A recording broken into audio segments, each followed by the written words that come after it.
Hi good morning friends, நான் உங்கள் ஜெனோ. இங்கே பாருங்கள் என்ன விலை விற்கிது. தக்காளி 1 கிலோ 50 ரூபா. மார்க்கெட்டுக்கு போயிட்டு வந்தேன். இங்கே பாருங்கள், பூண்டு அரை கிலோ 200 ரூபா. வெங்காயம் 60 ரூபா 1 கிலோ. உருளைக்கிழங்கு 30 ரூபா. அவனும் விலையை விட அதிகமாக காய்கறி விலை விற்கிது ஃப்ரெண்ட்ஸ். ஆனால் காய்கறி சாப்பிட்லன்னா நம்ம உடம்பு என்ன ஆகும்?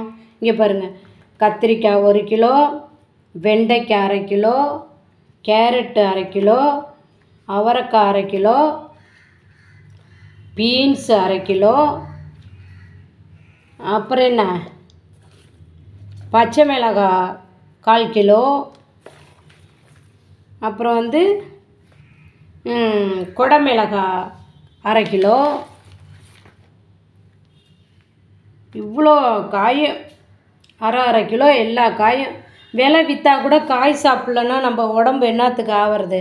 இப்போ எல்லா காயும் நான் பிரித்து எடுக்கணும். இந்த காய்கறி 700 ரூபா ஆச்சு மார்க்கெட்டுக்கு போயிட்டு. இவ்வளோ விலை கொடுத்து நம்ம வாழ்கிறோம். கடவுள் தான் நம்மளை காப்பாற்றணும். இந்த விலைவாசியில் யார் நம்மளை காப்பாற்ற போகிறாங்கன்னு தெரியல. அது லோக்கல் கடையில் வாங்கினா இன்னும் அதிகம் விலை. 100 கேரட் 20 ரூபா. இவ்வளோ விலை கொடுத்து நம்ம வாங்கி நம்ம என்ன பண்ண போகிறோமோ? நம்மளை கடவுள் தான் காப்பாற்றணும். இதை பார்த்துட்டு இதுக்கு ஒரு லைக் போடுங்க. ஓகே, பாய்.